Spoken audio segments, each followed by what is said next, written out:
naquele momento. Então, em 64 vem, eles são proibidos, botam fogo lá no teatro deles, que eles tinham acabado de inaugurar.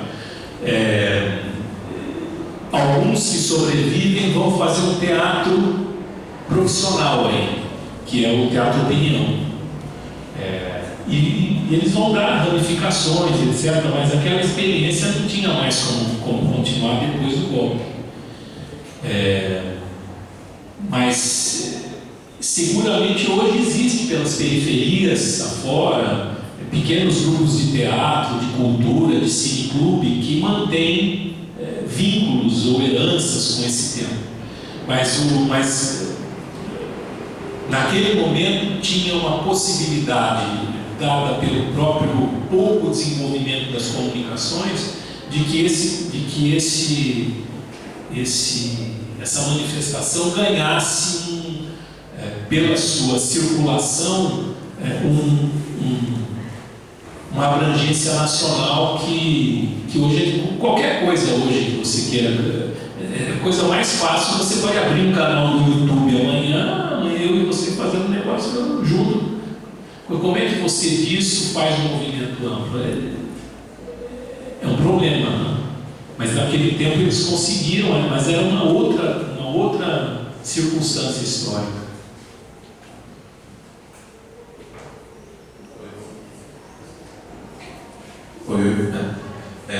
Bom, mais recentemente tem começado uma discussão sobre o próprio conceito de resistência. Eu vi que teve o trabalho da Denise Lindbergh, por exemplo, tentando conceituar um pouco mais isso, aí um pouco a partir da experiência que ocorreu na França durante a Segunda Guerra, um pouco o que acontece no Brasil, e aí essas músicas muitas vezes, não só as músicas, mas a produção cultural muitas vezes é apontada ali como ações de resistência democrática, ou resistência não violenta, resistência não armada, etc. Mas aí eu queria entender um pouco melhor, e aí acho que a sua opinião, principalmente sobre isso, em que momento essas ações se configuram como ações de resistência ou simplesmente ações de oposição, e se tem algum outro conceito também.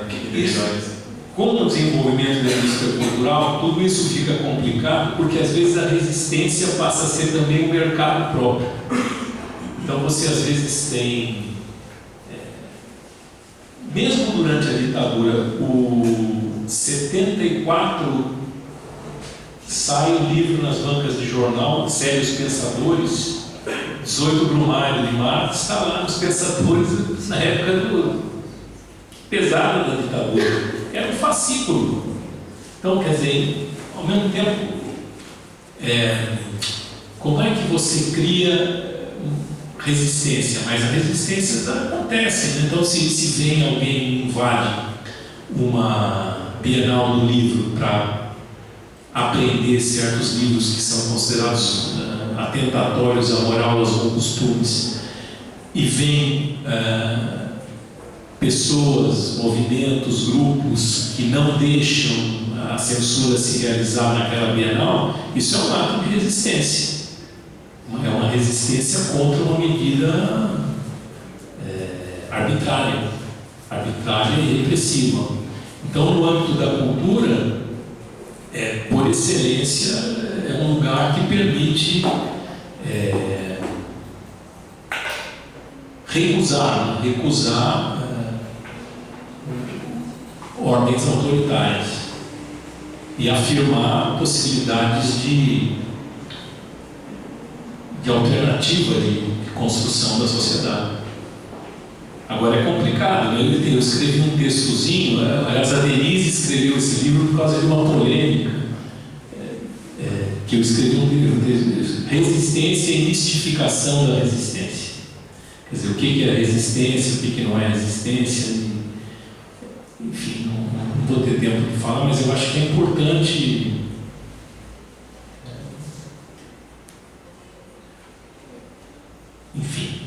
tem um debate sobre se a esquerda armada foi resistência ou não foi resistência. Mas no caso, no âmbito da cultura, são essas coisas loucas, né? Quer dizer, às vezes uma canção de resistência, por exemplo, nesse período até 68, a música, para não dizer que não falei das cores, vem, vamos embora, que esperar não é saber, estava passando na televisão e tinha um mercado para consumir. Então, aí vinha o Marcos Napolitano, que esteve aqui com vocês, mostra as canções dos festivais de canção, tem várias canções celebrando, inclusive a luta armada.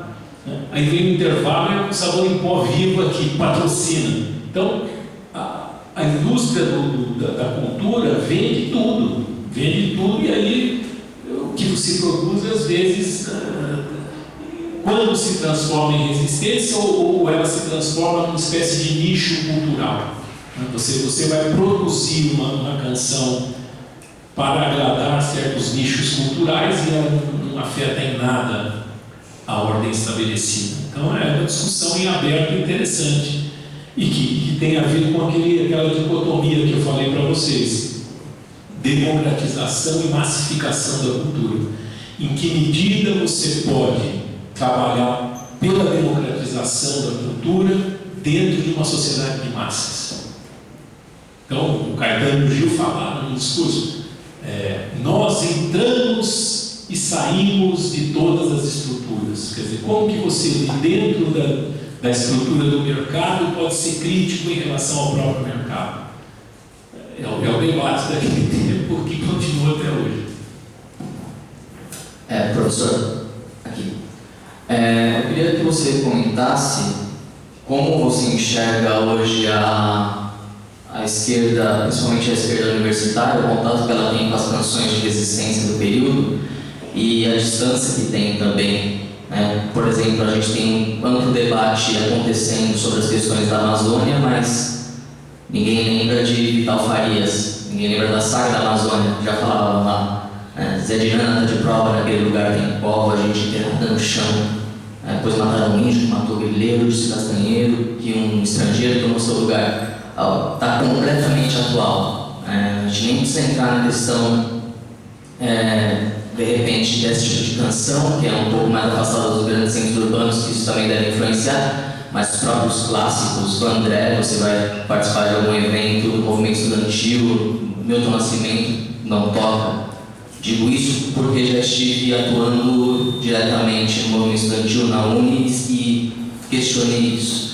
E aí eu queria que você falasse sobre isso, sobre essa questão das músicas atuais de resistência, a sua aproximação com os movimentos identitários e aparente, pelo menos para mim, distanciamento com as pautas de luta de classe. Bom, eu falei agora há pouco do filme Bacurau. O filme Bacurau começa com a Gal cantando Baby e termina com o Vandré cantando uma canção, como é que é?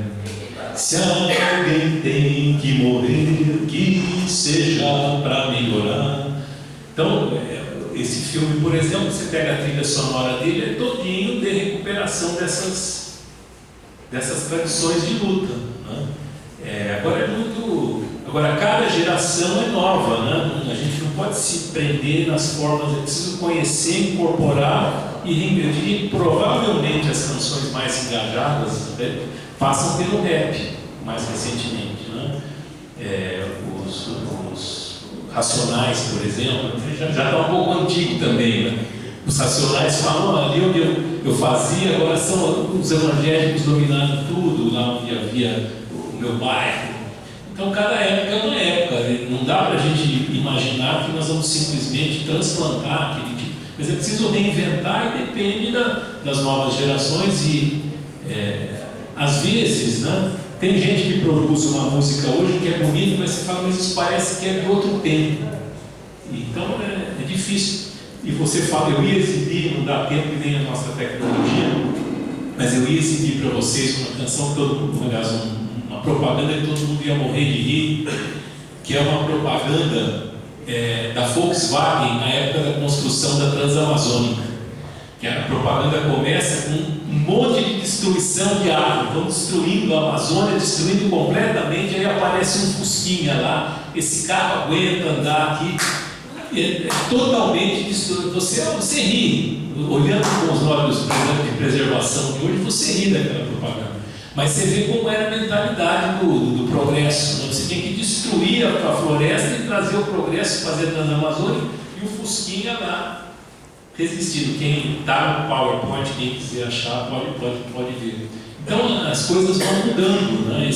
E uma das coisas que não havia naquele tempo, e não havia que nem a esquerda havia muito, é essa ideia do que hoje alguns traduzem como ecossocialismo. A ideia de que você não pode pensar o desenvolvimento que não esteja ligado à sustentabilidade, à manutenção da natureza. Isso é uma coisa relativamente nova. E, pelo que você está dizendo, existem autores daquela época, populares, nem são, às vezes, fora do mercado, que já trazem ou antevêm questões que entram na pauta hoje, como essa do ecossocialismo. E é importante recriar esses laços com as lutas passadas, mas sem ficar preso nelas, reinventando de acordo com as necessidades do presente.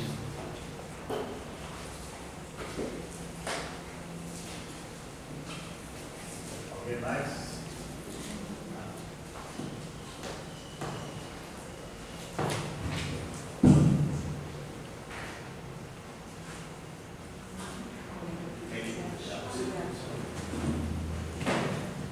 Boa tarde. A minha pergunta eu acho que vai ligar um pouco com a dele, porque exatamente eu concordo com a sua opinião, mas eu acho que também houve a esquerda daquele momento, eu acho que ela não visou algumas características da própria população, sabe? Eu acho que ela tentou idealizar, de certa forma, esse povo na qual eles queriam converter, podemos assim dizer, com muitas aspas. E será que hoje ainda ela se mantém assim? Né? Esses grupos, eles ainda se mantêm muito fechados através desses meios culturais, né? Porque eu sinto essa separação, acho que ela permanece muito ainda atualmente. Como você vê essas novas lutas, né? Porque é algo que me intriga. Como você vê essas novas lutas culturais de tentar falar sobre essas mudanças no ecossocialismo, mas tentando trazer um parâmetro, porque eu acho que as pessoas elas não gostam, por exemplo, ou uma mobilização sobre as questões da HQ, né? A censura da HQ na Bienal, mas não houve nenhuma mobilização muito forte sobre a censura do filme do Marighella, por exemplo. Então, parece que a identidade das pessoas com a política não cola, principalmente para as pessoas mais pobres. Como será que essa pauta que se via, né, antiga, como representantes antigos, se vê agora? Essa é a minha pergunta. É difícil responder. Eu acho que realmente existe, ou existiu e continua existindo uma certa idealização. No meu livro, acho que Em Busca do Povo Brasileiro, mas que povo é esse? Às vezes é o povo que cantava o presidente Médici, Teixeirinha, sei lá.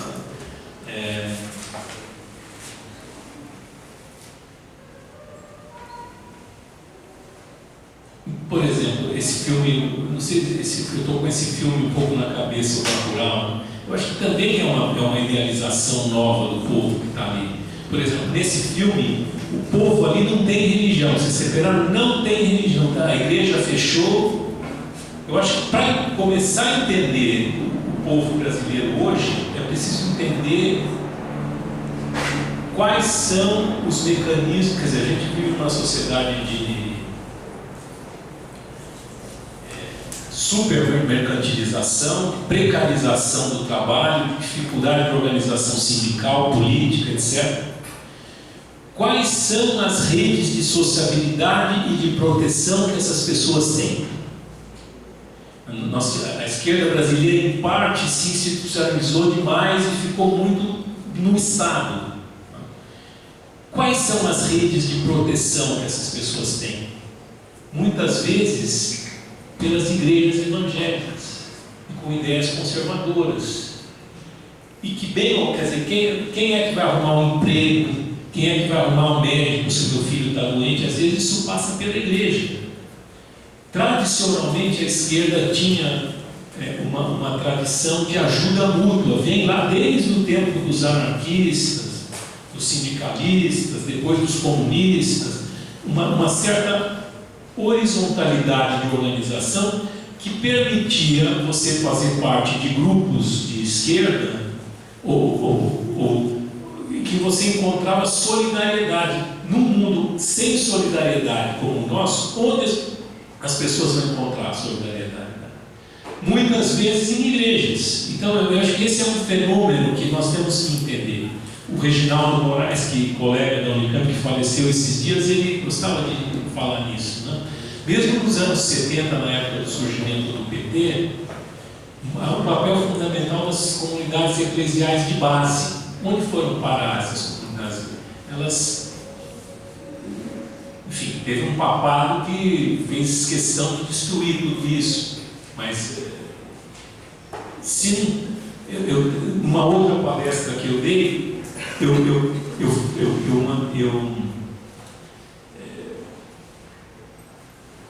peguei fotos de uma manifestação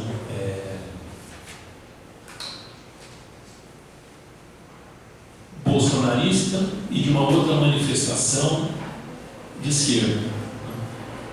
E é incrível como às vezes, por exemplo, tinha uma foto que era uma família gay, de dois homossexuais com vários filhos, na manifestação nitidamente de classe média contra o bolsonarismo. E na manifestação pró, era uma família de duas mulheres negras com crianças. As fotos eram incrivelmente parecidas.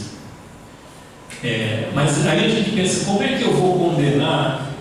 Provavelmente a constituição da família, fiquei pensando, como será a família desses dois rapazes gays?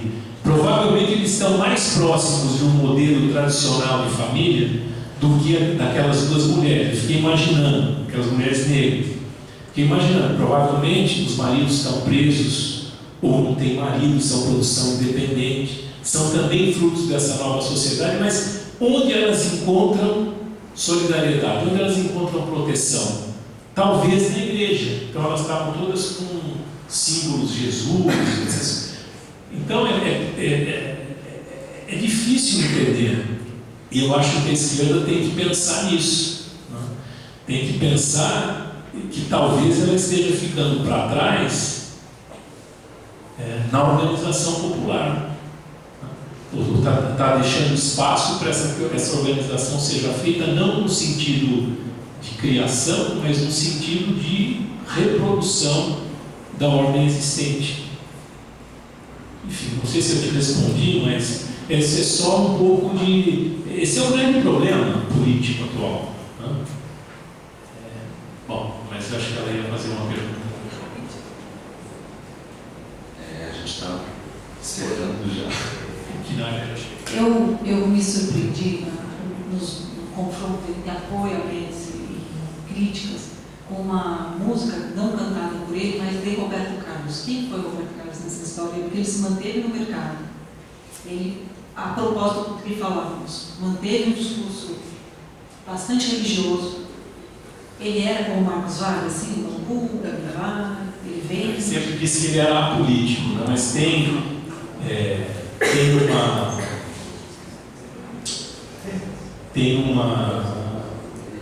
um filminho na internet dele agradecendo o presidente Pinochet. Ele visitou o Pinochet, tem lá, quem procurar pode achar na internet. Ele estava no Festival de Vinha del Mar e ele faz uma saudação ao Pinochet. Dito isso, eu acho que a gente pode pegar as canções do Roberto, eu ainda vou fazer um artigo sobre isso, pegar as canções do Roberto Carlos ao longo do tempo e entender a sociedade brasileira. Por exemplo, na canção Jesus Cristo, ele fala assim: olho para o céu e vejo uma nuvem branca que vai passando, olho para a terra e vejo uma multidão que vai caminhando.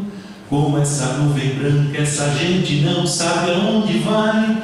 Quem poderá dizer o caminho certo é você, meu Pai, Jesus. Mas é uma sonoridade, inclusive incorpora o soul, etc. Mas se você prestar atenção, ele fez isso em janeiro de 69.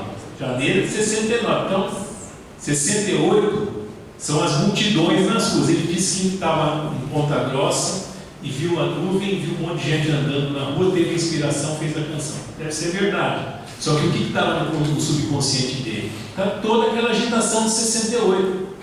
E que aquilo, o caminho é rezar para Jesus, porque não tem outro.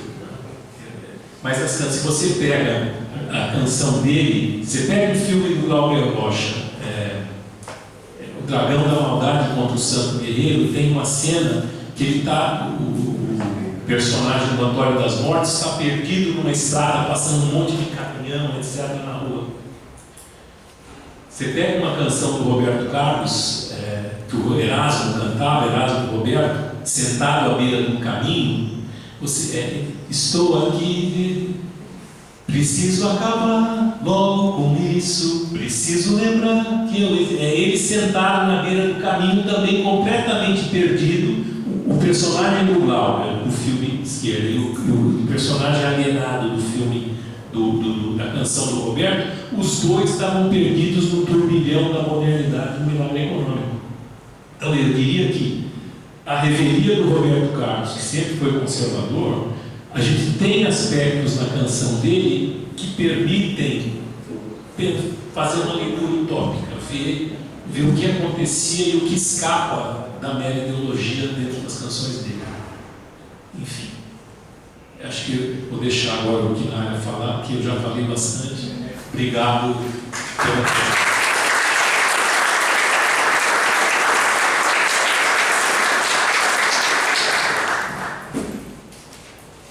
Bom, então, sem maiores delongas, vou chamar, por favor, o professor Renan Kinara. Agradecer